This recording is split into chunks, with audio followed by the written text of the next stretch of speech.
Welcome, everybody, ladies and gentlemen, boys and girls, children of all ages. Well, maybe not like I don't know. I don't know two about or all ages. maybe not 2 or 3 year olds. That's probably a little bit much. But welcome to another episode of Sports Bets, but mostly chaos. If you don't know by now, I'm Craig. I'm Jonathan. I'm Benny. I'm Jason. All right, we got baseball, we got football to get to with the NFL kicking off tonight, going on right now, as well as another update with Cohooney 5. Got softball, we got a bunch of things to get to, but let's just jump right into the thick of things. We're going to jump into baseball, and I guess the most recent update we give you is the Oakland A's on this. The roller coaster continues as a tough weekend up in Toronto. This past weekend, they got swept by the Blue Jays, and they welcomed the White Sox into town with a 3-game set Tuesday, Wednesday, and today, this afternoon, this Thursday. And the A's were able to win the back 2 games of that series with another victory today behind Sean Manaea. And honestly, I can't remember. I can't tell you how many games are out of the second wild card right now by number, but I just know that they're still out by a few. But I guess if you're still holding on to hope that this team is going to catch fire down these last couple of weeks of the season, and I mean, if you're feeling that way, I can't imagine you're feeling too much about necessarily making the division. I think you should probably throw that out. But I guess if you want to see this team go to the wild card game and test that luck that it's been, which I think everybody knows that luck there isn't very good. I guess you can hold on to it knowing that they just won 2 out of 3 against a pretty good team in the White Sox. But I'll throw it to you guys, just how you guys are feeling after this recent week of baseball with the A's. Okay. Yeah. Where would the A's be right now if Laureano didn't get popped for PEDs and if Bassett didn't get hit in the face? Like, I feel like that derailed any momentum that they had, and now they're just trying to pick themselves back up from, feeling like they're 0-8 again to start the season. It's like, I don't know. I mean, they have Texas coming up, then they have Kansas City coming up. Maybe they sweep both series. If you're being honest, that's what they have to do right now if they want any chance, because they're behind Seattle by half a game at the moment, and yeah, they're 3.5 behind the Yankees, who might about to be swept by Toronto. Toronto's the team to look for. It's kind of crazy. They're doing what, 7, 8, 9 in a row, and yeah. So if the A's were to get in the back door, not only would they have to pass Seattle and Toronto, like you'd have to hope that the Red Sox and the Yankees also falter. So with 20-something games to go, it feels like it's too late of a chance. But yeah, I still feel like they have a really good team, and it sucks because they don't lose Bassett and they don't lose Laureano. Where would they have been the last 2 weeks? Who knows? Yeah, my stance really hasn't changed. I don't think they're going to make the playoffs. It'll be fun the last 25 days of the season, give or take. Like Cohooney said, you got 2 beatable teams coming up. You basically do have to take 5 to 6 or sweep. You're chasing Toronto, you're chasing the Yankees. You're tied with Seattle right now, actually. So you're 2.5 back of the wild card. It's, you have a shot. It's 2.5 games. Maybe Bassett comes back sooner than later, gives you like a moral boost. It's still tough sledding for me. I think Toronto would beat them. Boston or New York are a better team. So one game playoff against Toronto, I would take the A's if Montas is pitching. Over Robbie Ray? Yeah. I would take the A's in a 1-game playoff against them as And long Toronto? A's losing that game like 2-1. As long as Montas is pitching. But yeah. If they were to play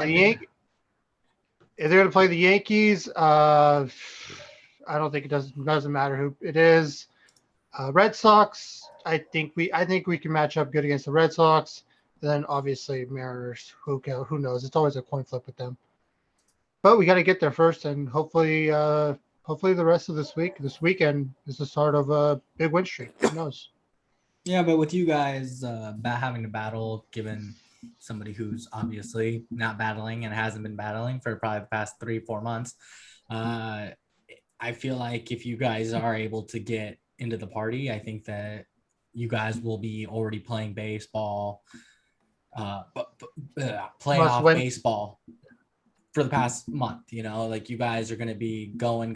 So if you can just get into the wild card, I think there's a good chance that if you earn your spot into the wild card, you're going to be playing at a different level. And I think that you guys have a better chance of winning. Oh, that's a new soundbite. All right. I think that was just saved for me specifically. All right. No, so like, and I think John brought up a couple good points too, like with losing Laureano and everything, and then also with the Bass injury. But another thing that Rist actually brought up too, and it's actually a good point. What do you guys think this bullpen would have looked like if Trevor Rosenthal would have been healthy? I mean, I know the Lou Trevino thing really blew up, and it blew up fast, which is unfortunate because I really thought up until he started struggling, Trevino was doing okay. And yeah, I understood the points that were brought up. We talked about it through each week about how, Trevino's numbers are good, but is he really that much of a closer? Blah, blah, blah.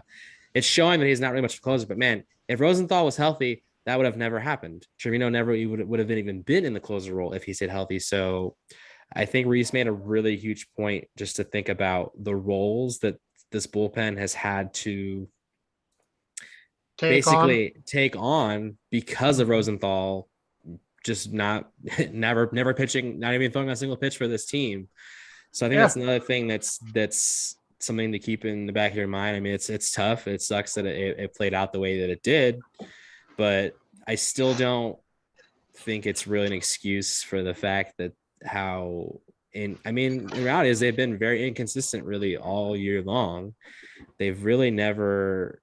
I'm going to cut you off. I'm going to say like just how piss poor your bullpen has played in very important times right now, where you guys need them to kind of step up, and this is what you're paid to do, and you guys like giving up 3 runs an inning or something. Yeah, they're getting paid to do it, but the players they're playing against are also getting paid to hit against them too. So yeah, I know, but it's just really funky that a month ago when we were talking about their struggles, it was strictly how bad the hitting was and how good the pitching was, and then fast forward 3 weeks later, and now their hitting's getting 5-6 runs a game, but the pitching's giving up. And we've also talked about how the one thing that's been probably consistently good the most, or at least if not all year, has been their starting pitching. And really, if you take away Montas and unfortunately Bassick has the injury, their starters aren't really doing much anything. Cole Irvin's really struggled. Caprillian's giving up the long ball a lot. He's struggling.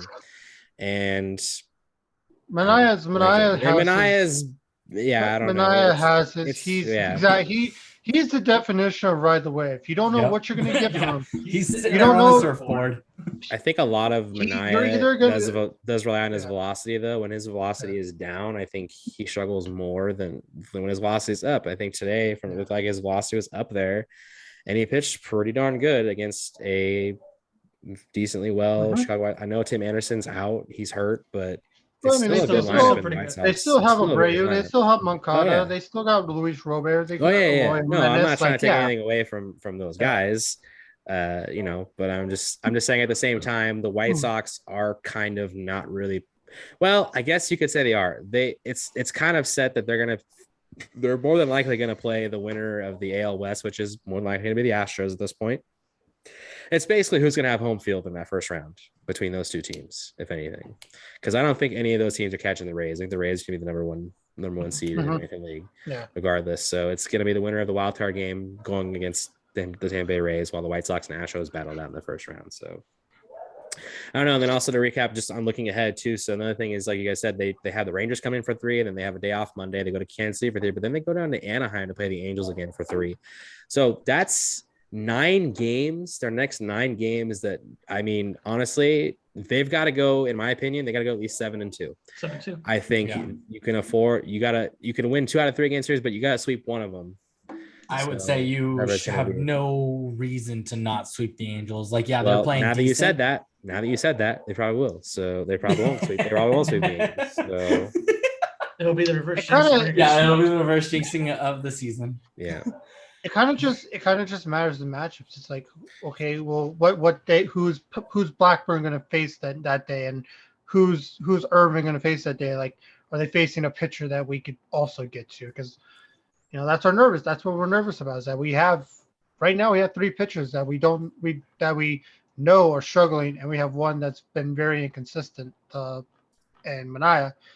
Montas is the one where it's like, okay, we should be good this game. I mean, yesterday he struggled through the first 3 innings, and then he settled down. He had that one. He gave up 1 run, which, if you ask me, it shouldn't have even been a earned run. Olsen doesn't double pump and throw the ball away, then they don't get a single run. But it just matters with like matchups. We do say they're facing like with Toronto. If it was Robbie Ray versus Cole Irvin, oh yeah, just chalk that up for a loss. We already know it. But we're just hoping that we get some good matchups when we have Irvin on the mound. Yeah. So, I don't know. I think we say this a lot, but we're gonna see. When we get back on the show next week, the A's are gonna be down to in the teens with the amount of games left. So. Yeah, it'd be interesting stretch. Hopefully it's at least a fun little bit, but I'm kind of on the point where I don't think my mindset's changed too much. What? Oh man. What'd you call Hello? You got 2 what? I don't know. Leave me alone. But anyways, I just think it's too much to overcome. It's too much to overcome. And if they come away with someone getting to a wild card spot, I just don't like the matchup. Probably. They'll probably have Montas, but it's just one of those games where they'll have Montas pitch and he'll pitch great, but their offense will probably go quiet. So, I don't know. But hey, Ben, you've been talking about the Angels a little bit. I guess we'll throw it to you. I want to know what's going on with the Angels recently because I honestly don't even know. Oh, well, it's pretty much exactly like it's been. Irrelevant as fuck. They did split with the Texas Rangers, winning the first 2 and then losing the next 2. Somehow, though, against San Diego, they split, going 1-1, and shutting them out in their victory 4-0. So that was pretty surprising. They have a 3-game set against the Astros, so maybe they can win a game or 2 to assist you guys a little bit. And then they play the White Sox for 3 at Chicago, and then they host the A's for 3. So we'll see what we can do to help you guys. But in regards to the home run race, it's a little crazy right now. So Ohtani is still leading with 43 home runs, which is good. Guerrero is with 41, but some fucker that came out of nowhere is Perez with the Royals, who's been just hitting bombs like they're going out of style. He's got 42 home runs, so he's right on his tail now. And I could see him surpassing Ohtani, just given his consistency. And then Semien, he's apparently been pretty on fire lately, just crushing balls left and right. And so he's at 38, so in 4th place. So who knows? I think the top 4. Pay that man his money.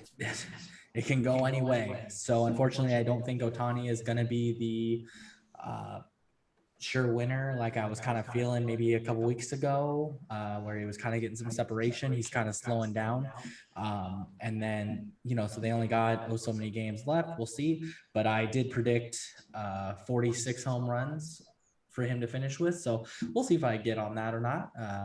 But as of right now, there's not much really anything to report on the Angels right now. They're irrelevant, so they're just trying to play. They're just playing spoiler right now, and they're going to see what they can do to assist you guys in making it to the playoffs. But we'll see. We'll wait.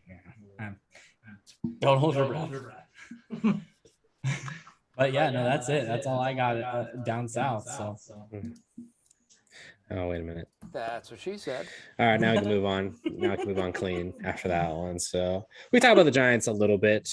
They had a kind of a little bit of a rough week before they welcomed in the Dodgers last weekend, but just like the Giants have been doing all season when they have a true challenge in front of them, they come away with series victories. And I believe after taking 2 out from the Dodgers, they swept the Rockies in Colorado, which, by the way, the Rockies aren't a good team, right? The record, not terrible, not great. Great home team. That was the first time the Rockies have been swept at home all year long. And the Giants had to do a late comeback in the 9th inning in yesterday's afternoon ball game to do so.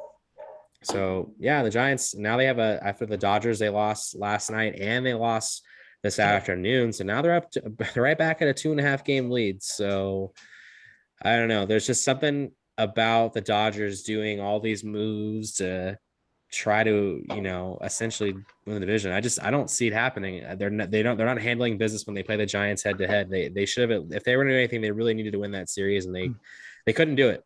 So, I mean, the Giants, if there's anything else you guys want to add on, it just seems like the Giants just continue to get it done. I don't know if it's something that's going to maintain throughout the playoffs. I feel like that would be crazy to see them continue throughout the year. I mean, it'd almost be, I don't know how I'd word it. It's just magical, the fact that they have just been so consistently good, really, just from start to finish. They really haven't, and I think I heard today on the radio, they haven't lost 5 games in a row all year long. And I'd imagine other team's done that. So that's what you gotta do to win. I think what it shows is, we've talked about the Giants here and there on this show, and when we do talk about them, we discuss about how essentially everyone's kind of firing on all cylinders and maybe at different times, but when one department drops, someone picks them up, and takes up the slack. So they've been pretty consistent, even with the Dodgers series, winning 2 out of 3 against them. That was a damn good series. Like, you got to give it to the Dodgers. They battled, but the Giants, again, we did that hit it and quit it on them, and a lot of us projected that the Giants would take it, and I think that it kind of showed a piece of that, and a glimpse of it, and I think that we're pretty accurate, and the Giants are clearly showing that they mean business, because we were talking about this at the beginning of the season, and we were like, are they for real? Are they not? And here we are at the end of the season. It's like, well, I think it's time to say they are. And so, yeah, no, Jason, John. Yeah, you guys have said it. Like Craig said, it took my thunder a little bit that Colorado hasn't been swept all year at home. Their splits home and away are ridiculous. They're like 17 games over 500 at home, and then they shit the bed on the road. Who would have thought after splitting games last week against the Dodgers that you'd have to face Walker Buehler on Sunday Night Baseball? I'm like, oh, that's probably a loss. Former, probably Cy Young candidate, maybe at the lead at the time, and then they light him up. I'm like, you can't figure this team out. Every time you count them out, they show up, and I think that's just the nature of top to bottom their organization with Farhan and Gabe Kapler. I think they got that house money right now, and they're going to be dangerous out no matter who they face. They're going to be a tough out. Never say die attitude. We're down 3 yesterday in Colorado, which 3 runs in Colorado is like 1 run everywhere else. But still, they found a way. Hit a key home run. Brandon Crawford having a great year. They got 3 more coming up with the Cubs. They're not. Chris Bryant making his return. There you go. Stanino, get a whole shebang, I'm sure. But hopefully, he didn't ask to be traded. They traded him. So 2 different things. True. But yeah. They're on their way, and I really would like to see a Giants-Dodgers playoff series. I think that would be pretty awesome. Yeah, I'd be surprised if that's not what we get, because I don't think the Dodgers are losing the top wild card spot, and it's more than likely going to be them either hosting the Padres or the Reds. And I don't know if I like either of those team chances in a 1 game against the Dodgers. So, the Dodgers are like pick and choose. Who are they probably going to throw? Maybe Max Scherzer? Is that going to be their probably starter? Game? Yeah. Max Scherzer? Get some use out of them. Just in case. It's also one of those things where it's like, yeah, you traded for him. So, sure, they have the money to bring him back next year. What if you don't bring him back? So, yeah, I think in a 1 game playoff, you're starting Scherzer. And with the Giants, it's like I've been saying all season, it's next man up, if they're facing a righty, okay, well, sorry, Slater, you're not playing. It's Duggar's trying to play. And Duggar goes out, and what did he do the game against Chichi Gonzalez? He had 3 hits, 2 triples, and a double. It's like, what the hell is going on here? The eighth hitter of the team. Oh my God! And then I think it was against Walker. Maybe it was against Walker. But then the one day that Slater does play, he was in a leadoff home run. It's like you got people who just know the roles perfect. You know, you got Wilmer Flores and Dubon. I'm not even 100% sure if they're even on the team anymore, but like they're just on the bench and they could be starters somewhere else on any other team. So it's just crazy how their chemistry is just perfect. And then hey, DeGrom's done for the season. Mm-hmm. So NL Cy Young, Logan Webb, are we gonna get that? It's getting to the point where it's not just a fluke. It's getting pretty serious, and this guy is just downright been the best pitcher in baseball within the last 45 days. And who would have guessed that beginning of the season? Like, yeah, that he would. Who would have thought he would even be in the starting rotation at this point? And yeah, if there's any chance that if I was the Padres or the Reds, I would rather be playing Max Scherzer right now in a 1-game playoff than Logan Webb. That's how good he's doing. Yeah, he gave up 3 runs yesterday in Colorado, which is the first time he's given up 2 or more in 15 starts. Yeah, and that's Like in I Colorado. said, that's in Colorado. Like 3 runs in Colorado is like 1. Yeah. I definitely think he's going to finish top 5 in Cy Young. I don't think he's going to win the Cy Young. Maybe biased because nobody really knows of him outside of the West Coast. And I guess. People are starting to learn of his name. Starting to. Yeah, it's almost the end of the season, though. I mean, I know. It's pretty crazy.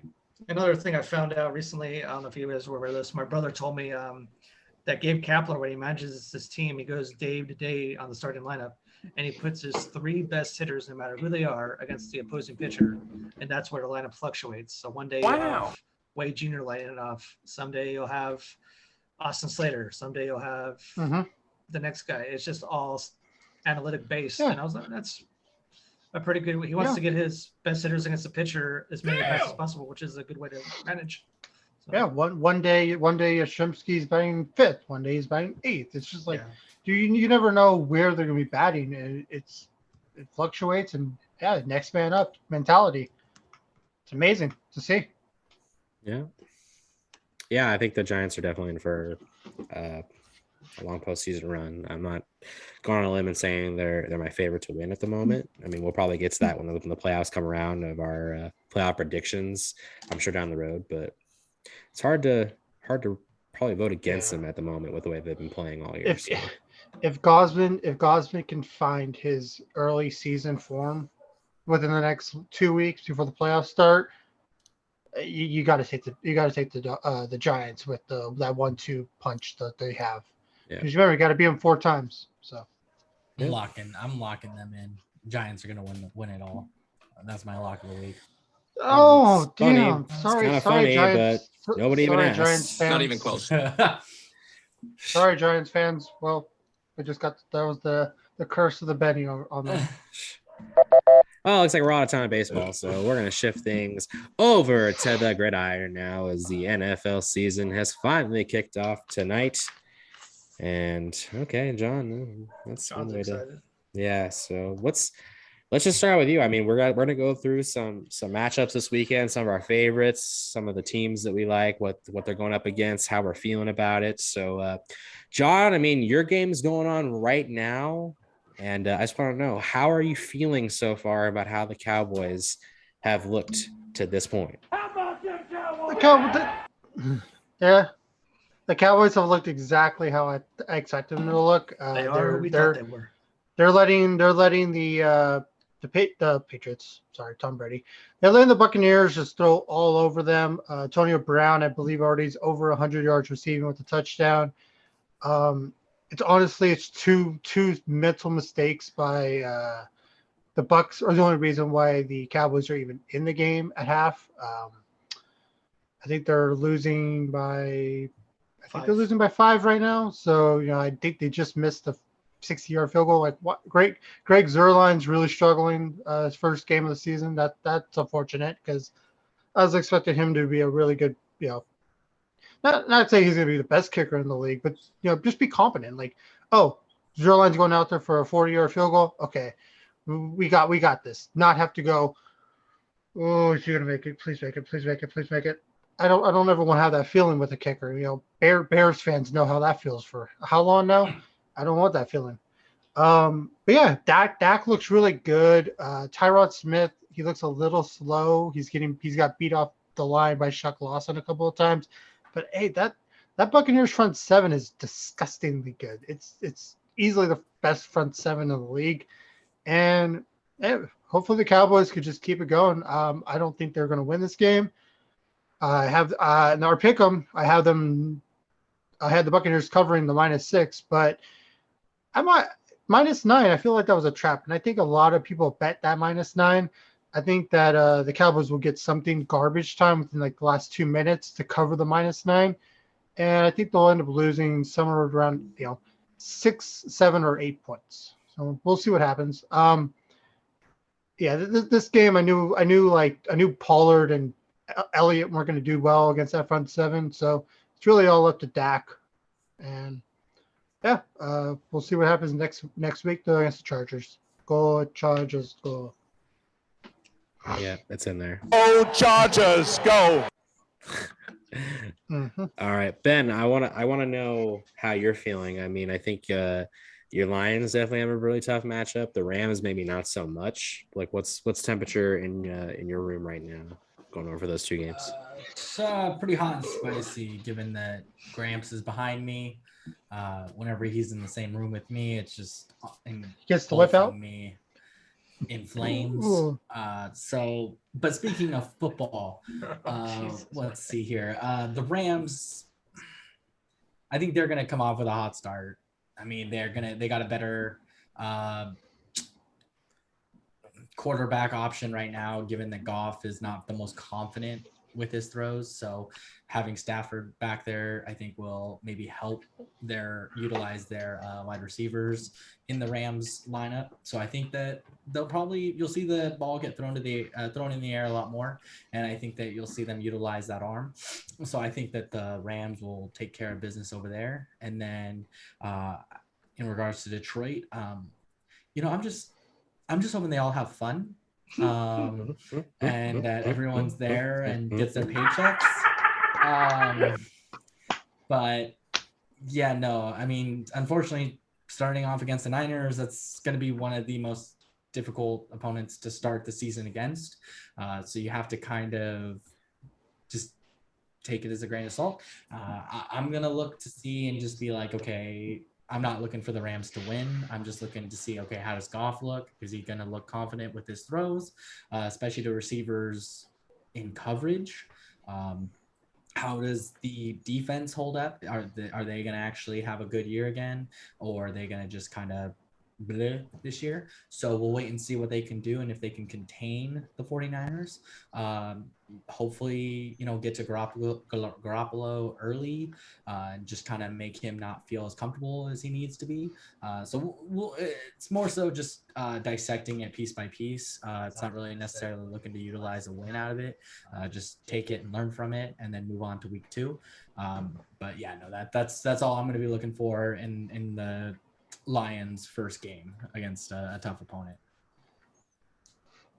Forget Jimmy G. You have the 3-headed monster in the back, four-headed monster in the backfield. You have to worry about that Niners run game is going to be really good this year. Niners, unfortunately, are going to get probably their egos boosted so heavy during this weekend. But I think that it's also up to the Niners not to blow up their egos too high and inflate their minds too much, thinking that they were taking on a Super Bowl team like the Buccaneers or something. So, all right. Well, we're going to take the same game, but probably a different side of it, more of the optimistic side of it, because Jason, I would imagine you're feeling like this is a good first game matchup for the Niners. Would you maybe agree with that one? Yeah, I would very much agree. I think the game, I got a new regime coming in for Detroit. New quarterback with Jared Goff. Who's their best weapon on offense? Maybe TJ Hawkinson. I mean, it's nothing to write home about. I'm expecting the Niners to win and win comfortably, like 10 plus points. If they don't, I'd kind of be like a little shocked about it. I'm looking for them not to look past the Lions, but they should go on this road trip and be 2-0 coming back home against Green Bay. They should beat the Lions. They should beat Philly. Again, I'm just hoping for good health. 2020, they got the worst of the injuries by a landslide, and I hope it's the reverse of that this year. And football's a lot of luck, and we just need them to stay healthy. I need Bosa to stay healthy. I need D4 to stay healthy. I need Jimmy G to stay healthy. Because if Jimmy G is healthy, I think we win some games. Trey Lance is still going to be in the mix, but I think it's Jimmy G's team until further notice. You got Brandon Ayuk, George Kittle. They're loaded on both sides of the ball, and they should be a threat in the NFC and be in contention to win every single week, no matter who they're playing. So, Is that Kinlaw guy supposed to take a next step this year or no? yeah, he should Is be he taking kinda- the next step. He's a beast. He's a big boy. Okay. He should be taking the next step. I know you guys replaced Buckner with him, so you're hoping for him to contribute. I mean, Cohooney, you talked about the front seven of the Bucks. I would put. I mean, if they're healthy, the Niners front seven is up there with them. They're no joke. Oh yeah. So, Mhm. yeah, I'm looking forward to it. I'm ready to go. I've been ready for like a month now. Just a month. Ready to run through a wall right now. Let's go. Right. You're not Run through bed. All right. Well, take a look at some of the Like- games of docket. We'll start things off with Minnesota. They do open up over in Cincinnati against the Bengals, and I like this matchup for Minnesota. I think it's a good game to just kind of get the season on the right note. They got themselves in a hole early last year. They had a tough, obviously, opener where they had to open up against Aaron Rodgers in Green Bay last year. So, and I really think this is kind of a year, and I mentioned this on previous shows, Minnesota's defense was a really big disappointment last year. They gave way too many points, and they just couldn't really climb back in the standings to even really put themselves in a position to make the playoffs. And I said it before too, the offense really relies on the run game of Dalvin Cook's health. Dalvin Cook needs to stay healthy to, I mean, let's face it, Kirk Cousins is not a great quarterback, but when he has a healthy run game, the pressure gets taken off him heavily. And I know that's a lot of the criticism on him, is that when the pressure's on him, whether it's prime time, whatever it is, he just doesn't have it. And I think having Dalvin Cook healthy on his side, to run the ball, makes it offense. It makes it tough. It makes it, I wouldn't say lethal, but it makes them a tough competitor. So, like I said, I do like Joey Burrow in Cincinnati. I think the Bengals are still probably a year or so away from, becoming a true competitor necessarily at really competing. Not to mention they're not in a very easy division with Baltimore, Pittsburgh, and Cleveland. So that's gonna hurt probably their growth, but we'll see. I really like Minnesota's matchup. I'm not going to say they're running away with this game, but I just think if they can just come away with a nice, clean victory, get on a 1-0 start, and then worry about next week, and then they can go from there. So, and then we move things over to Buffalo. They have an exciting matchup, probably one of the more to look forward to games, hosting the Steelers in the first game.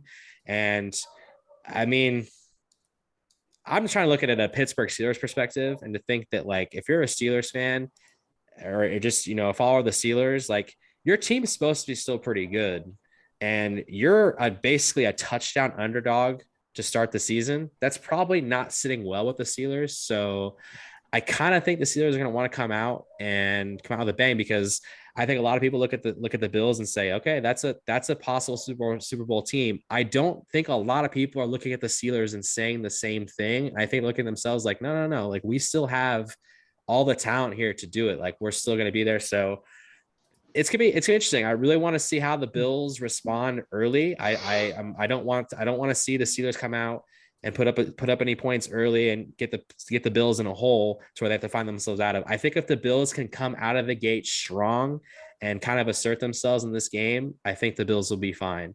I still like the Bills to win this game. The spread is a little scary, I would say, because the Steelers are still a solid team. So we'll see how it goes, but that's going to be an exciting game. I'm looking forward to seeing that game for sure. And so those are two games in the Sunday. The one Monday night game is the Raiders, and I would say they have the least hope of all three teams that I'm talking about right now. So, and I know one part of it has to do, which is the fact that, and we've talked about this in the last show about how, none of their starters were playing, none of their second stringers were playing. Derek Carr didn't take a single snap, didn't play anything. Maybe it's the right move. I don't know necessarily. I don't want to pick and choose and go over that into too much detail or anything, but we talked about this on our head-to-head matchup of our picks for this game, and John said it perfectly. I'll say it again. The Ravens have lost running backs, but they have not lost their best running back, which happens to be their quarterback.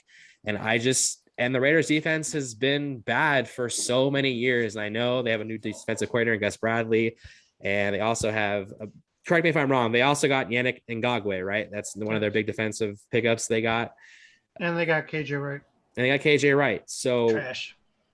I don't know. At this point of his career, but still veteran name. I still see the Raiders struggling. And I said it too, is that it just be so Raider-esque for them to finally have their first regular season game in Vegas in front of a probably a sold out crowd, and they lose. Yeah, a sold out casual crowd. So yeah, I don't know. I think it's a tough matchup. I mean, maybe they come out with fire, but that's another one of those games. I think they got to come out of the gate early. I think they need to stop the Ravens on their first drive. They got to bring Lamar down. Like I said, their defense has to come out and make it seem like that they're going to be a different look than we've seen in the previous years. So I don't like their matchup. I don't see them winning this game. I mean, maybe they'll surprise me. Monday Night Football, they'll come out, but I don't see it. I don't like the matchup. I don't think they win this game. I think they start out 0-1 to a still very, very good Baltimore Ravens squad. Yeah, and to piggyback on what you said, yeah, I mean, we haven't mentioned it fully on the podcast yet, but yeah, so they lost Dobbins, and then I don't know if it was this week or last week, they lost Justice Hill, who was supposed to be the third string running back, who now turned into the backup behind Gus Edwards. And then just today, they announced that Gus Edwards and Marcus Peters, one of their best defensive players, both out with the torn ACL. Like, what are they doing in Baltimore? What is John Harbaugh doing? Is he like Captain Death or something, coaching his team till they die? Like, how does this keep happening? Like, this is not a coincidence anymore. Like, is it the field? Is it the coaching stuff? Like, is the training strength and conditioning just like awful? Like, something's going on in Baltimore, and they need to figure it out before even more people go down. Yeah, I think it was the field, similar to what the Niners went through last year in New York with the shitty field, and also Bosa and Solomon Thomas, back-to-back plays, and Garoppolo injured his ankle that week. Sometimes the field's just shitty. I mean, we're not professional, but we go and play softball on those nights, and sometimes it's like hard surface, and then you go to like mush. Could you imagine how your legs go after them? So I'm sure it was the field.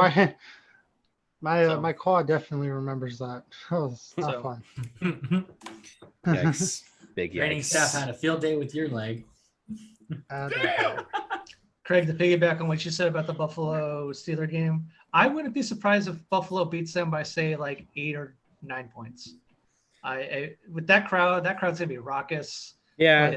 I mean, jumping through tables. Jumping through tables, man. Like jumping through fire tables. That's kind of why I said, like, let's see how it comes out, like how the game starts. Yeah.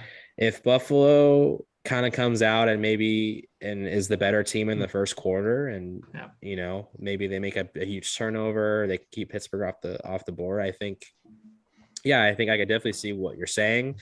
It's just looking at a Steelers perspective to think like this, because the Steelers, they're always a solid team. They're talented, no doubt. They're talented. They're defensively, they're always a solid running back this year. Yeah. So I guess what I'm saying is I don't want to jump out and say that. I mean, I already said it. I don't think the Steelers win the division. I think it's the Browns' division to win this year. But I'm not saying that the Steelers are not going to be a good competitive team. I don't want to come off and say the Steelers are trash and the Bills are going to blow them out in week 1. So I don't want to jump on there and get it wrong, and then I have to, live with the repercussions of it afterwards and say how I forgot about how good the Steelers still are. So yeah, I think it very well come out to how the game starts. If the Bills can come out strong early, they could definitely win that game by 8, 9, maybe 10 points. So we'll see how it goes. But I want to get into maybe some of our favorite bets we have in the games. But before we do any of that, is there any just overall news we want to get to? Anything final people making roster? Anything else? We went over injuries, key injuries about Baltimore, but anything else maybe, John, that you have anything you want to report on? So there's nothing too crazy from today. The only news, big player news, is Josh Jacobs is limited with a toe injury, but by Monday he should be all full, ready to go. That's the only non fully participant player, at least big news that I saw coming out of today. But yeah, I'm just ready for Sunday. It's only a couple days away.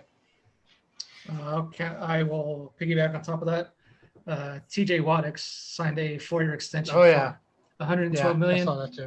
$80 million fully guaranteed. That's no joke. Yep. He got paid. Hey, the players did a top 100, where the players voted on who they thought were the top players in the whole league, and TJ Watt was ranked 9th from player voting. Mm-hmm.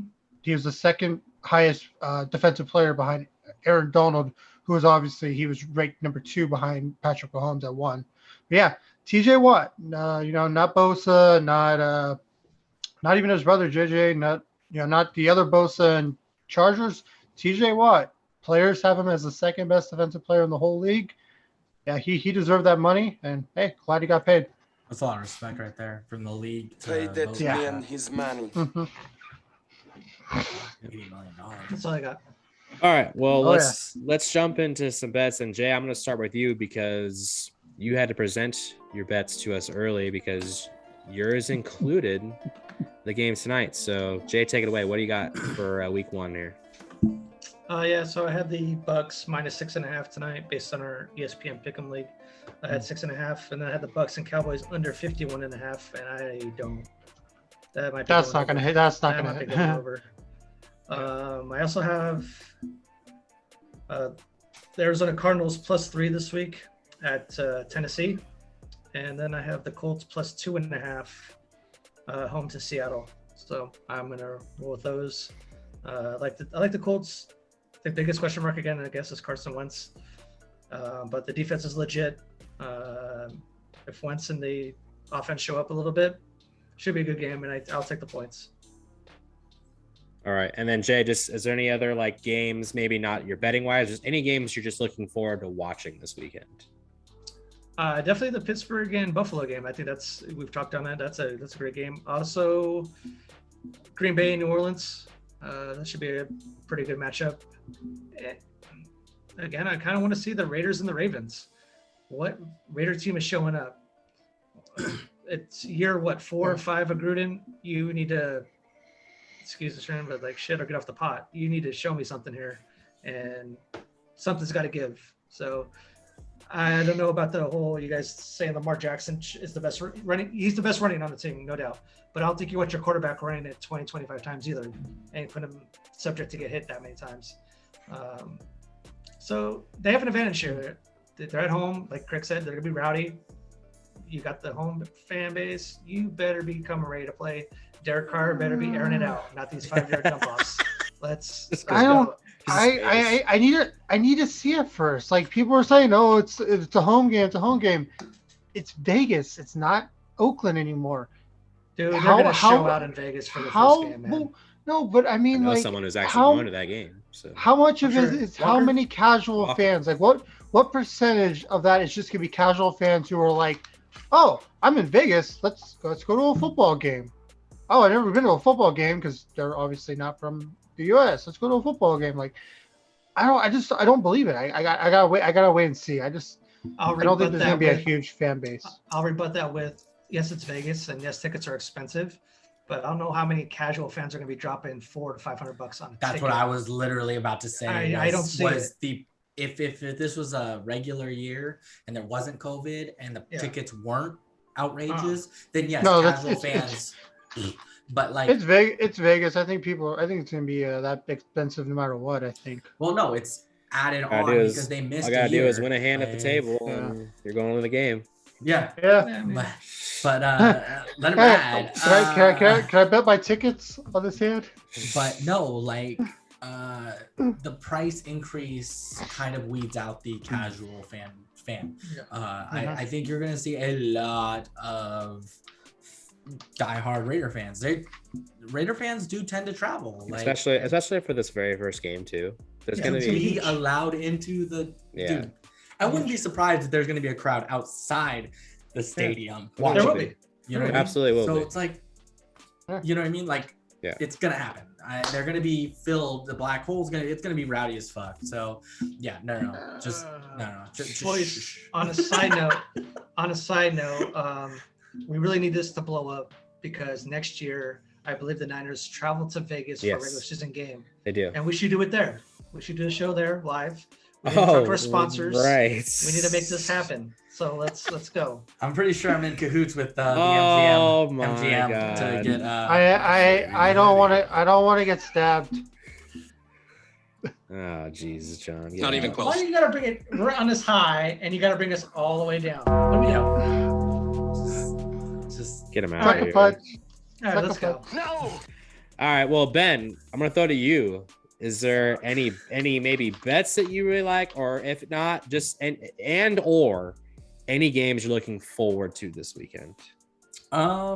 you know what? I kind of. By the way, you could like- if you want to bet anything, you could just do either straight up who winner, or if you want to go off a spread. Yeah, I don't know the if you have spreads on the in top of front my of you. heads, unfortunately. So I would just have to do just money lines on these. I would have to take Bills, the 49ers, and then I would definitely have to take the Rams. I think they're still a heavy favorite. I would say a 3-team like that would be pretty solid, and you wouldn't necessarily be too crazy to go for a parlay like that. Obviously, there are 3 games though that really could go any way, given it being week 1. You never know what's going to happen. I mean, it could be the first play of the game and someone could get hurt, and then that's just the whole game's dynamics is just gone. So, but I would say Bills, 49ers, and Rams to just win. I think the 49ers was like 6.5, right? Like favor. On the ESPN. Depending where you look, yeah, 7.5 in our pick'em. It's already 7.5. up to like some places have it like 8.5. Okay. Now, so So yeah, I mean, yeah, I think I mean, I'm saying this. I think that the Niners are probably going to win 10 points, but you never know. The Lions could randomly just get in field goal range and get it down to 7. So who knows? But yeah, that would be my only options really. There's a lot of interesting games, but some of those aren't as exhilarating. Those 3 really caught my eye when I was looking at the schedule this week. So that would be the way I would lean. John, what about you? Any bets? Anything you were looking forward to? Most weeks I would have some bets to go, but there's no UFC this week, so my bets are actually gonna be part of my Cohooney 5. So we'll get to that in the next segment. Perfect. Three games though to keep that I will have my eyes kept on is KC and Cleveland. That's just gonna be a fireworks show. Then we got Carolina and New York. We got the Sam Darnold and Robbie Anderson Revenge game. revenge narrative there. And then I really am curious to see what happens in the Chargers and Washington game.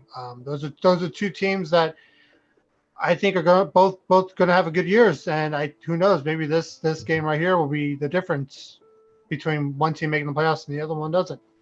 But just for this win right here. All right, I like it. All right, so I got a few games just spread wise that I feel pretty good about. Starting off was with the Vikings. I'm looking at our pick'em spread. They're favored by 3.5 on the road. I don't necessarily think they're going to blow out Cincinnati per se. But like I've said it, and I'll continue to echo it. The Vikings absolutely need to get the season on a good start right off the bat, and I think they comfortably win this game. I could see maybe by a touchdown over the Bengals, kind of business. But we're playing a minus 3.5 here over the Bengals there, and then the next one is one we've talked about plenty, and that's the Niners and the Lions. Playing off the pickup, the Niners are by 7.5. I just think that the Niners are going to come out and make a statement really early. They have guys that are healthy. Hopefully it remains that way throughout the season. And I just don't think the Lions are going to keep this one too close. I think the Niners minus 7.5. It's a big spread early, but I think it's a comfortable one. I think the Niners cover 7.5, relatively easy. And then the third game would be just Monday night game. I even though the Ravens, all the injuries that they're having, I still think 4.5 is not hard for them to cover, even in Vegas on that season opener. So I'm going to ride with the Ravens minus 4.5. So taking essentially three favorites right off the bat. So maybe a little risky. You don't want to bet favorites too often, but in just 3-team case, I'm going to ride with these three favorites. And then a few games that I'm just looking forward to watching for sure. It's definitely the Bills Steelers, like we've talked about. I've kind of gone over that enough to where I'm looking forward to seeing that. Two very good matchups. Another one of my favorites of the entire card, and that's the Cardinals and the Titans. I think these are two teams that maybe aren't favored by a lot to do a whole lot this year, but I think are still two relatively really good teams. And this is a coin toss game. I'm really excited to see, these two teams go at it. And another thing I think about too, like what you mentioned, I think it was John, about the Chargers-Washington game, just to see that. Let's see. I think the Chargers have a little bit more eyes on them to have a good year this year. Let's see if they get started off against Washington, who kind of, I don't know if you want to say surprised a lot of people last year with the way they came out and how they end up making the playoffs essentially. But we'll see how it goes. I think that's a good game to watch. And then the last game I would say for me is definitely the Cleveland Kansas City game. I won't keep it a secret. I did take the Browns to pull off the upset in this game, but will I be wrong? It's more than likely, but I just figured I'll take a chance. I will take a chance on this one, but exactly what John said. I think it's gonna be a fireworks show. I think the Browns will at least be motivated to come out against a team that eliminated from the playoffs last year to come out.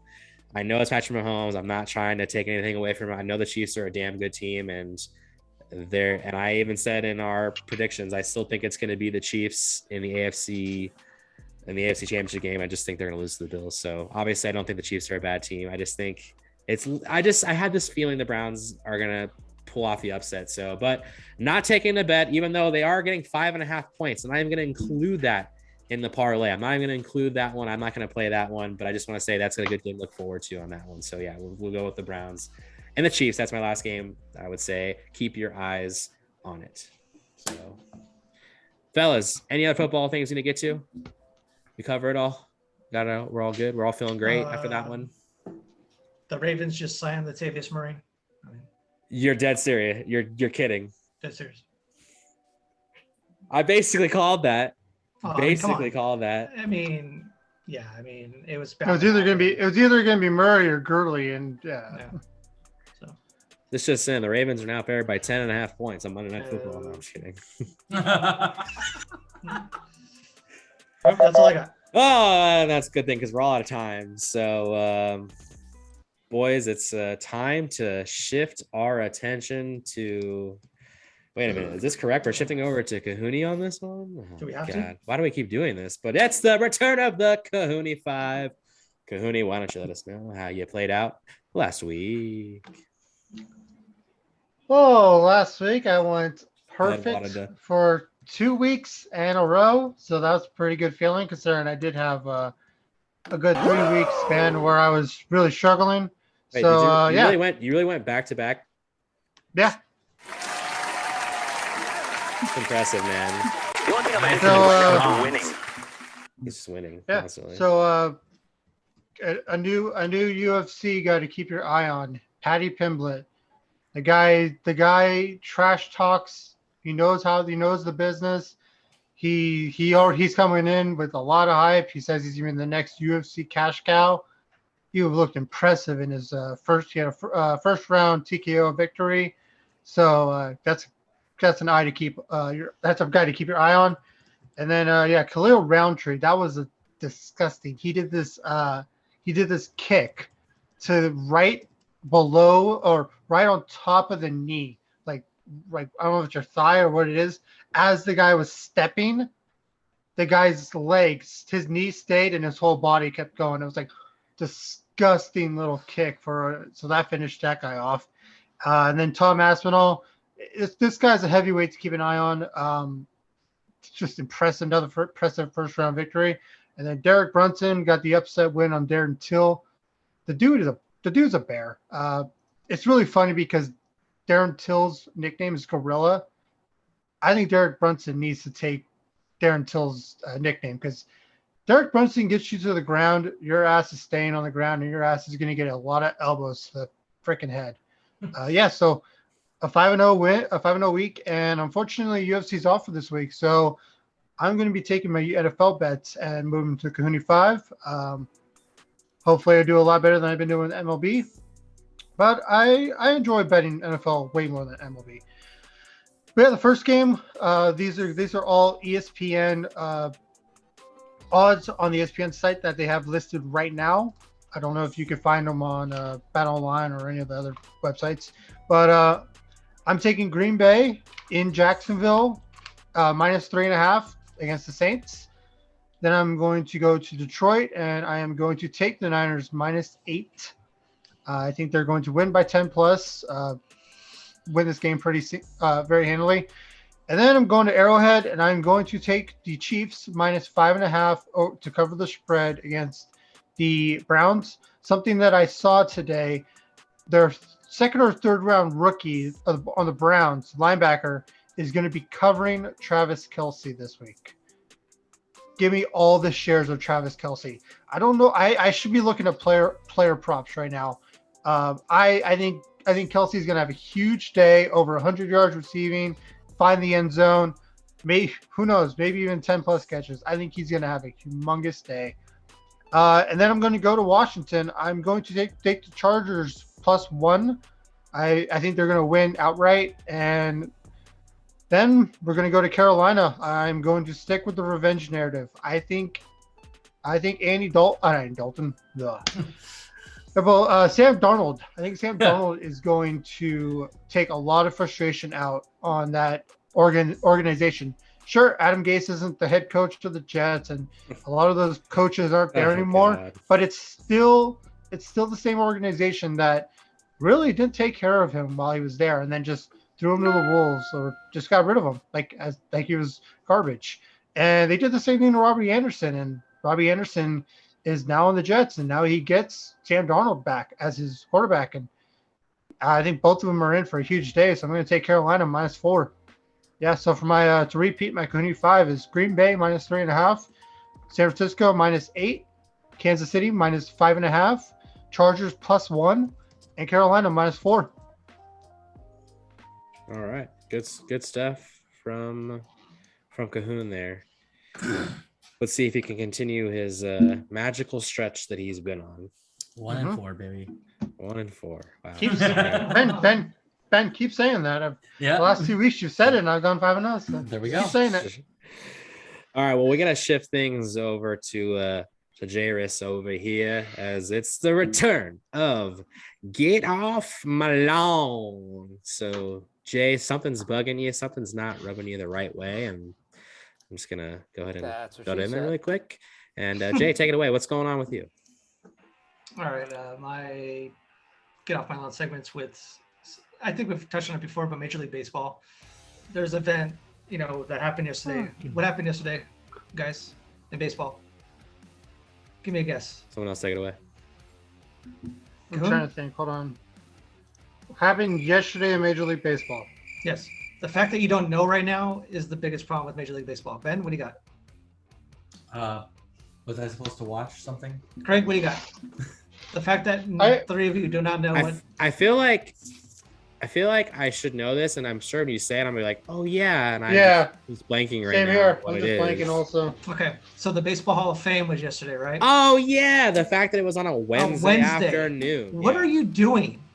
What is baseball doing? They are, again, they get in their own way on just about everything. You have a Hall of Fame on a freaking Wednesday afternoon. You should be out there promoting your game on the weekends where everybody can watch it. Especially Yes, when I still especially putting Derek Jeter in. Derek too. Jeter, dude. Yeah. Like, did you see that he roasted the one writer that didn't vote for him? By the way, that was pretty funny. Yeah, that's pretty funny. Whole other subject, but Major League Baseball just cannot get out of their own damn way. They're terrible. It should be. Look at the NFL. They do a whole damn weekend with it. You know, combine the Field of Dreams game with the Hall of Fame if you want. Make it a whole weekend thing. Make it, again, right, not to beat the dead horse, but nobody knows who Mike Trout is outside of baseball. What? Promote that guy. That was the wrong button. Damn it, screwed up. Oh, one job. Another thing, I guess you don't know how true it is or not, but I don't know if you guys saw Hunter Renfroe came out today and said that Major League Baseball told the players to stop getting tested for COVID, and that kind of raised some eyebrows. And they came out real quick and said that's not true. So I don't know why Renfroe would come out. I and don't say think so, something Jim. like that without having some. I mean, I'm sure he's been tested or hasn't been tested in a while. So again, just starts at the top again. Commissioner Rob Manfred, you need to get your shit together, dude. You're trying to promote the game of baseball. You're losing viewers, diehard viewers that have played baseball all their lives, and it's just like, what now? It's an old thing. They need to get new people in there, some new blood, some people that really care about the game to promote it more. Promote your players. Twitter, Instagram, social media, the whole bit to get people to know what's going on. That's my gift, Tom. All right, Jay, thank you for bringing that to all of us, and we're disappointed in all of us that we just didn't even really hit that. I actually didn't know about it. I just blanked. I didn't know like that was. That's the problem. Yeah. That's what I'm saying is. Yeah. That's valid. So, Yeah, it's funny. I saw something about how Derek Jeter was doing his announcement to Hall of Fame, and I was like, oh, did that happen last weekend? Because maybe it happened during Memorial Day weekend. I didn't realize it happened yesterday. On a side note, fuck Gronkowski. Oh, I cry me a river. cry me a river. Well, no, it's because Hey, shout out. Oh, I'll say never mind. I won't- no, it's because of FanDuel. My lineup was doing really good, and then Gronkowski, like really, out of all people, Gronkowski had to get it, not Antonio Brown or. Antonio Brown's still trying to figure out how to strap on his helmet. Okay, dude. Like Oh, that guy's man. got his own problems right now. Nah, Antonio Brown's having a huge game. Yeah, he's actually, balling out right now. tonight, actually. Yeah, he already has over 100. That didn't No, age, just that that's started didn't age like- well for you, Ben. Wow. I was really thinking that Ronald Jones would get the touchdown here because they were almost on the goal line, and they just gave it to Gronk. I was like, "Are you fucking kidding me?" Nope, not kidding you. Not kidding you. All right. Where'd all your Cowboys gear go? Well, actually, something I did kind of skip over. The hat's a bit too tight. It's old. They start losing by 8 or more. He takes the stuff off. I got you. See ya. No, All right. I even have an indent right here of the hat. It's starting to hurt. All right. Well, we gotta turn our attention over to a little bit of softball recap we got to get to, and just one game to really get into before we preview next week, as we have playoffs going on in all 3 games next week. Yeah, we're talking about playoffs, baby. But starting off, no game Friday, no game Monday because of the Labor Day weekend, and so we had our regular season finale last night on Wednesdays, and up against one of the weaker teams of the division. And I will just say that a handful of us hit left-handed at a certain point last night. I hit left-handed all the time. What's the problem? We got out to an early lead, and the final score ended up being 20-0. So it was just I guess you want to call it a tune-up game to get ready for the playoffs, but just one of those games that I believe we put up 7 runs in the first inning, and I think we did another 7 in the second inning before, we started hitting from the left side and took it easy. And it was just one of those games. It was kind of tough, I think, for the other team for sure. I mean, they're throwing the ball around a lot, and there's kind of a lot of station to station very early on in that game. So it was kind of a little disappointing maybe that it wasn't a little bit more of a little more competitive game for us just to get that one last bit ready for the playoffs. But either way, a win's a win, and we still finished the season strong at 6-2, the number one seed in our division. And Nice. so that's a good. But yeah, we go into that, but then we'll also preview next week a little bit too. So we have our first round of playoffs on Monday night next week. We're the number 2 seed. We open up against the number 7 seed, which is the last place team. We played 8:00 on Monday. A victory does get us onto the next round of playoffs, which would essentially be the final 4. That would go down the following Monday. So a win gets us into the next round. And then going back to Wednesdays. So we'll have our first game at 8:00 next Wednesday against the 4 seed, the Burners. Their victory will gets us into the championship game that follows right after 9:15, which I think we could all presume is going to be no glove, no love in the rubber game of the matchup of the season. They beat us early in the early part of the season. We beat them handily a couple of weeks ago to basically clinch number 1 seed and clinch home field against them in the championship game. So I'm sure in for an exciting Wednesday there. And then as we move to Friday next week, it's going to feel like forever since we played on Fridays. But we will open up against Peppers in the 6:30 game as the 3 seed. They're the number 2.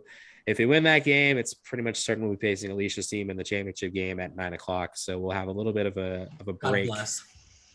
We'll have a little bit of a break in between if we do advance the first game. I think that's going to be a really tough one there. So I guess, Ben, John, is there anything you guys want to maybe throw in about last night's game, or maybe anything maybe the playoffs look forward to? Cohooney, go ahead and start it off about last night's game. No, it was a funky game. It's like we would hit the ball, like one of my bats, I literally popped it out to left field, and the guy was like standing right next to it, and then he just let it drop right in front of him. I was like, what happened? And then like there was just plays like that where like they didn't seem like they wanted to catch it. Like There's definitely a lot of first time softball players. Yeah, it was a funky night. And then by the second inning, we were just going base by base. Like I was like third base coach, and I was like, hold up, and like it was just it was a funky day. And hopefully next week we get by Burners and then pretty soundly, and then. Yeah, we'll see if no glove, no love. If we could do what we did last time against them. Yeah, I'm ready for playoffs. Yeah, no, with, I was gonna say with Mondays, looking forward to it. Been pumped up for playoffs.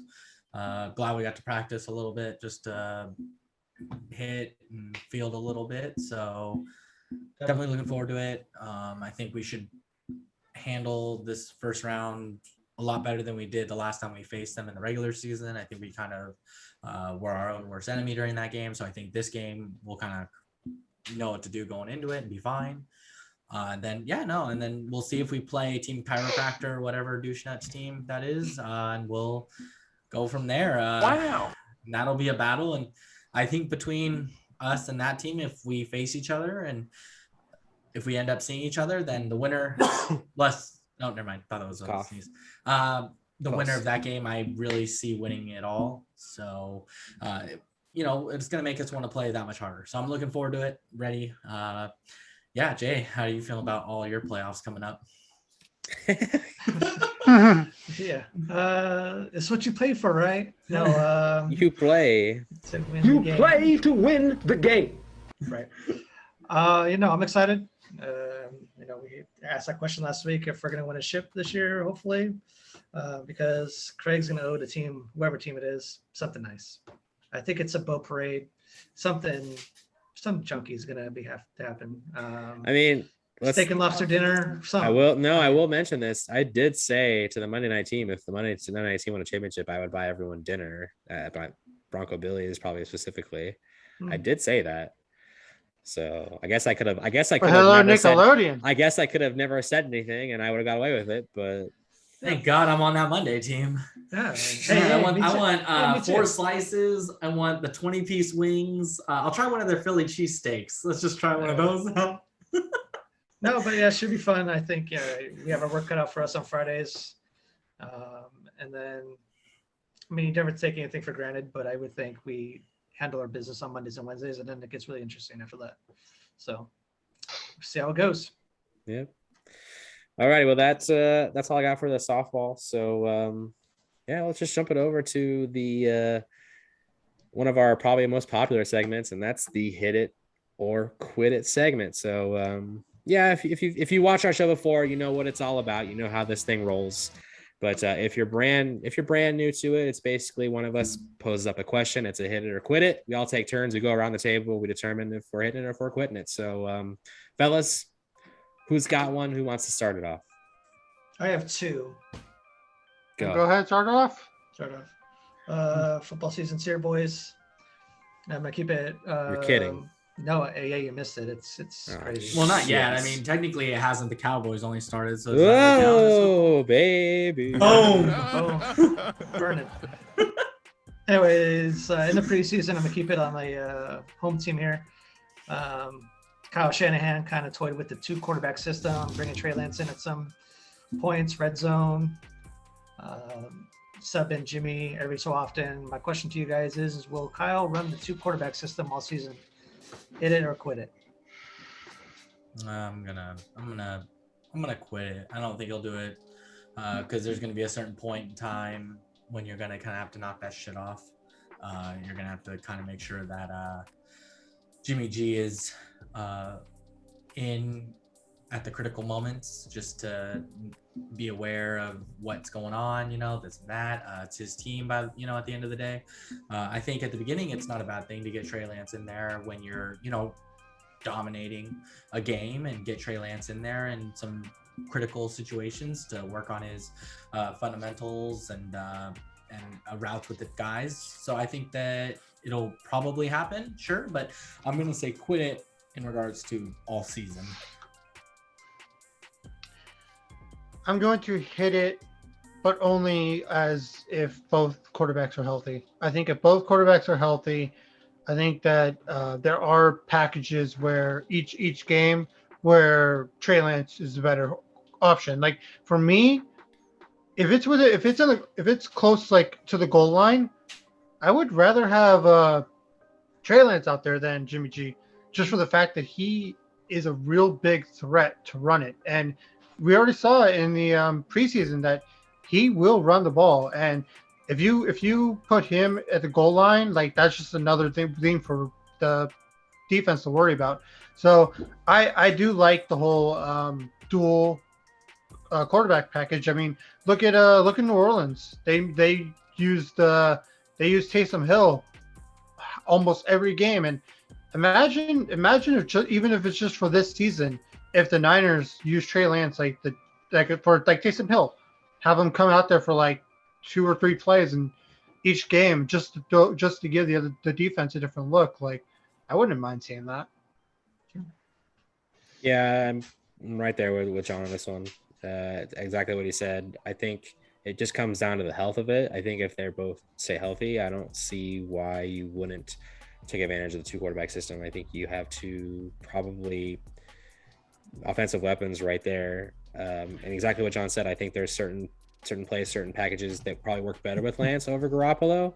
So, but we all know that Garoppolo is also, when he's healthy, he's a winner. So yeah, I just see when it comes down to health, I think as long as they're both healthy, I'm hitting it. I think that they use the 2 quarterback system.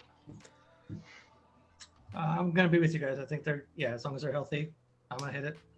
I think they held out running as much in the preseason because it's preseason. They don't want to get injured, and 2, they don't want to show you the playbook.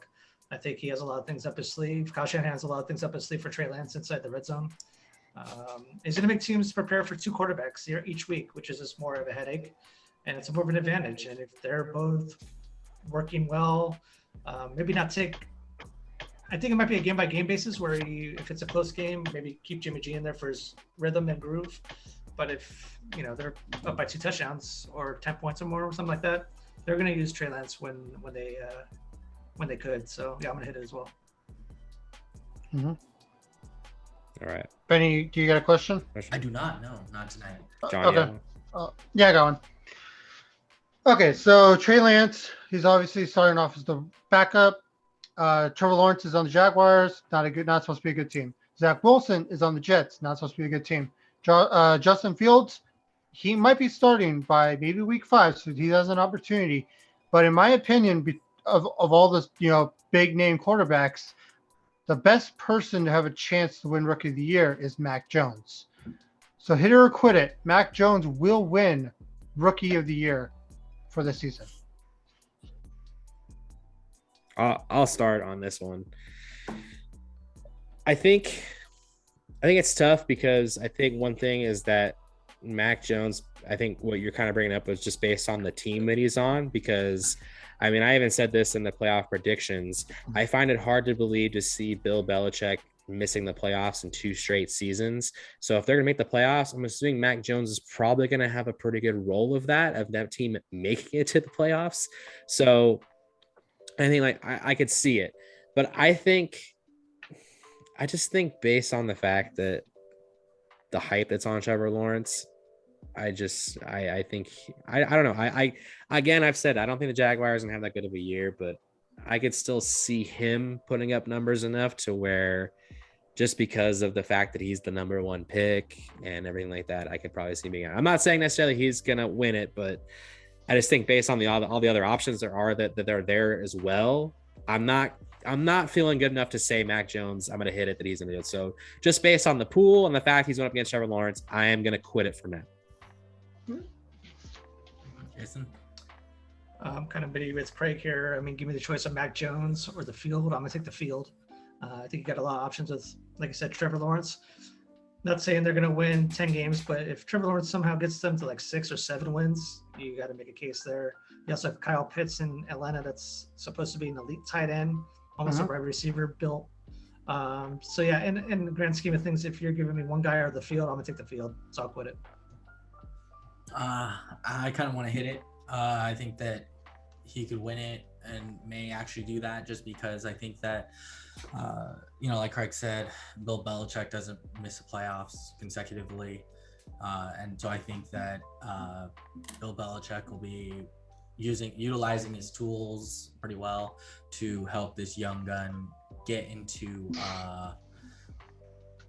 NFL form in a quick speed. So I think he'll do pretty well. I think that he won't necessarily play like, oh my God, out of his mind.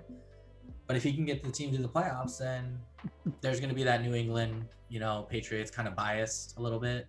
Like, oh, this young quarterback carried this team to the playoffs, after last year of just a terrible season. So yeah, I would say hit it. I think that it's probably going to happen. Yeah, I'm going to hit it. I don't think that he's going to by the end of next season. I don't think he'll be seen as the best player of the major quarterbacks, but just this one season, it's gonna take Trey Lance starting 10 of their games. It's gonna take Justin Fields starting 10 games plus for them to even be in contention. Trevor Lawrence, you said the Jaguars can get to 6. I just don't see it. I think they're still a really bad team with arguably the worst offensive coordinator in the whole league. I mean, I don't know why he even has a job. So I think I definitely think if it's any quarterback, it's going to be Mac Jones. I do like what you said about Kyle Pitts, and then there is Najee Harris out of Pittsburgh. Those are two people that I can see Mac Jones giving Mac Jones a competition. But at the end of the day, if a rookie quarterback could take a team that was in the playoffs last year and bring them to the playoffs, It's going to be difficult for the voters to say no. So that's why I'm going to hit it. All right, I got a question before Jay gets your second one. Sure. I'm going to read it off my script here. The football season is here, guys. No way. Oh, bro. Okay, cool. Got to go that out of the way. But anyways, so something I thought about, and I've kind of noticed that, now that I watch Red Zone a little bit and actually pay attention, there's just you notice that there's just a lot of games in the morning slot, and there's just never as many in the afternoon slot. So I'm going to throw this out to you guys. hit it or quit it. There needs to be more games in the afternoon slot to even things out a little bit. Jay, me. I'll go. I'll hit it. I think, yeah, you could even it out a little bit more.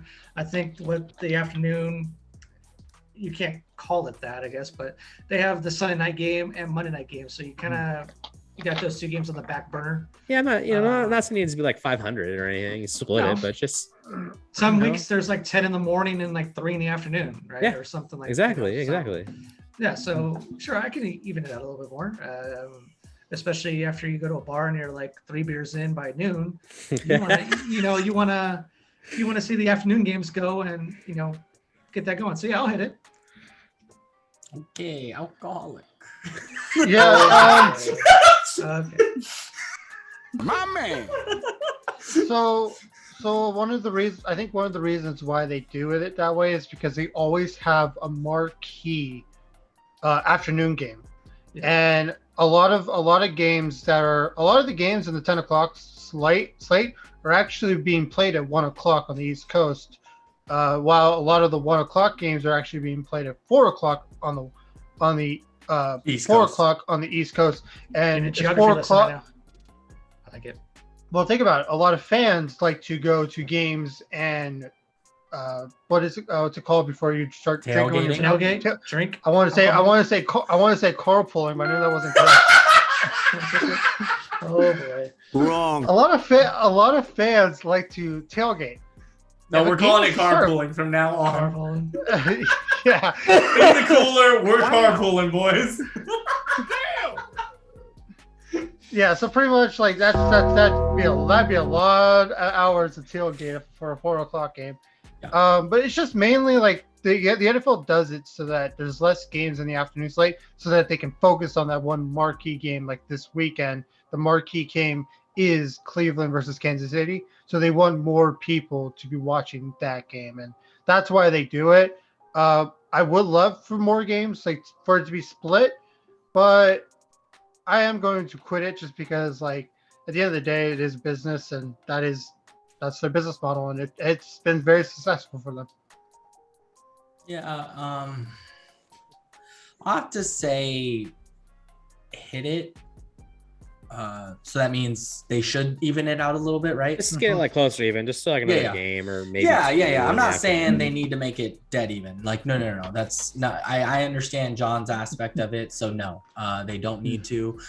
You got too many people carpooling or tailgating, whatever your definition is, and then I think that they could add maybe a couple more to the afternoon slot just to kind of even it out a little bit, because you have a lot in the mornings, and for us West Coast people, that's 10 in the morning, 10 in the morning, and not all of us are up at 10 in the morning on a Sunday. Like, sorry. Well, that's really, when it comes to us four, that's literally only you. So anyways, not pointing the finger or anything.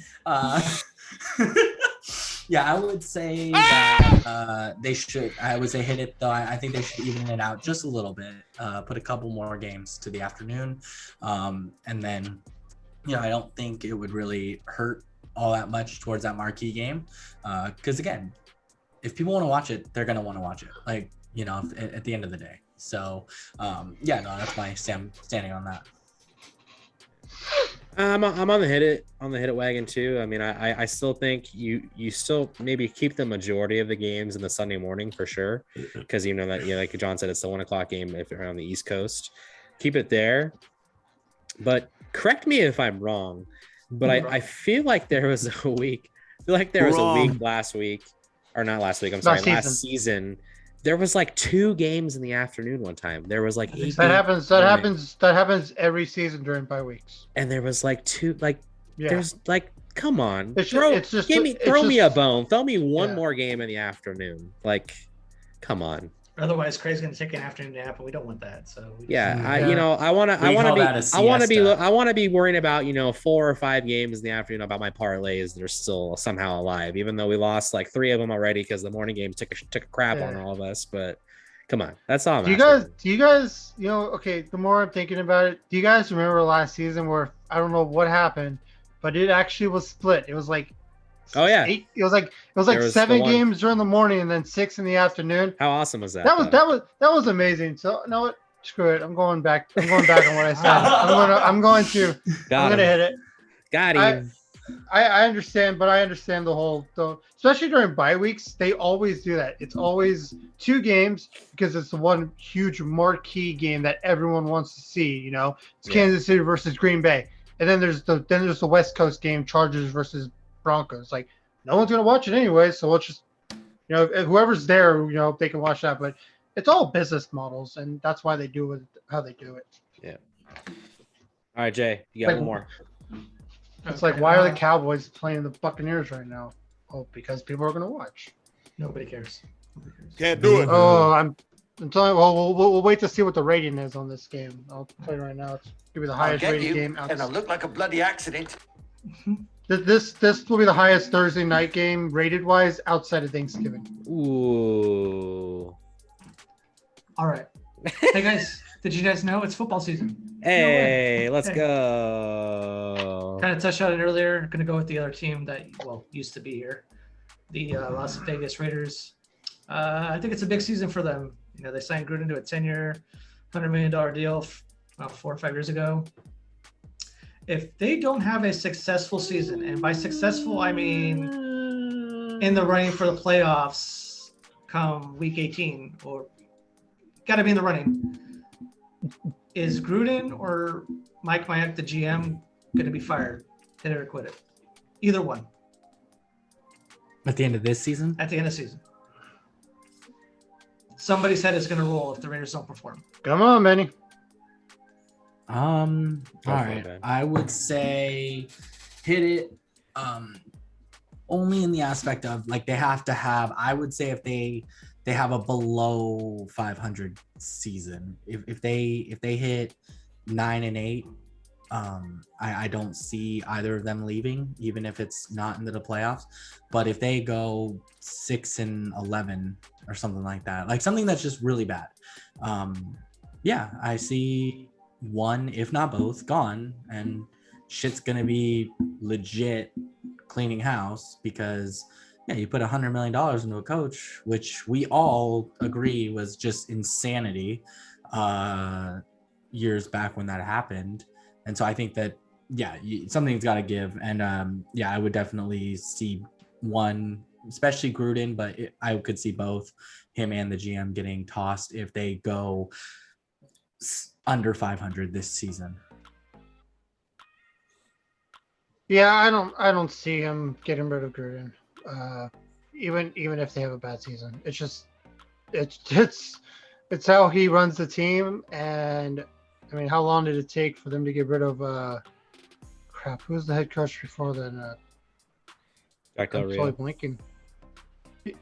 Yeah, it's just the fact that like Gruden and Mayock, they have so much longer on their contract, and I don't know how the coach's contract works. Like if you fire him in the middle of a contract, how much of that was guaranteed? Like that's the guaranteed crazy money. part. Like all of it was guaranteed money. So you fire him this season, then you still have to pay him another $10 million for the next 5 years, and then on top you have to pay now a brand new head coach. Like I think it's just too many years still left. If this was year 8 and there was maybe like 2 more years left on his 10-year contract, I could see it happening. But unfortunately, it was a 10-year contract, and I would be shocked if Gruden doesn't make it through all 10 years. But even if they get rid of him and they have to pay out the remaining money, like you can easily hire a new coach for 2 years, 3 years for only $3 to $4 million a year. You don't need to go and give him $10 million a year. No, That is a she lot. never should have. That's insane for a coach to make. Like, Yeah. That's why everyone doesn't understand the contract. Yeah. So I think that if it would be one of those situations where you kind of have to bite the bullet and to take your losses and then start from scratch and just live with that scar for a little bit.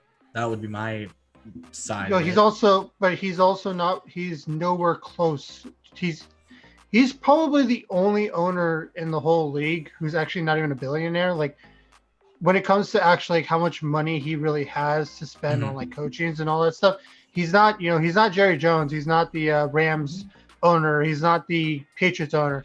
He's easily number 32 richest owner in the league. So he doesn't. Okay. He's not made him money. That's the Well, only we'll start a difference. GoFundMe then. So, well, it just with the Or, whole coaches. Maybe he should start an OnlyFans. I don't know. Oh my god. He's in Vegas. I mean, whatever. Yeah. Sorry, Craig. Go ahead. Yeah, this was a kind of a. I wasn't sure when I first heard the question. I thought it was really a good one that you put out there, Jay. It's a very interesting one, and I think I was glad to hear some of the input on it. Honestly, for me, I would say I'm quitting it unless they have a really shitty year.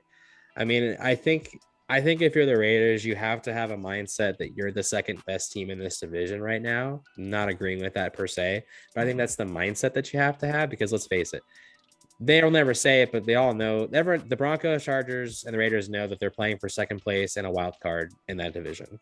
That's the reality of it, and as long as Mahomes stays healthy.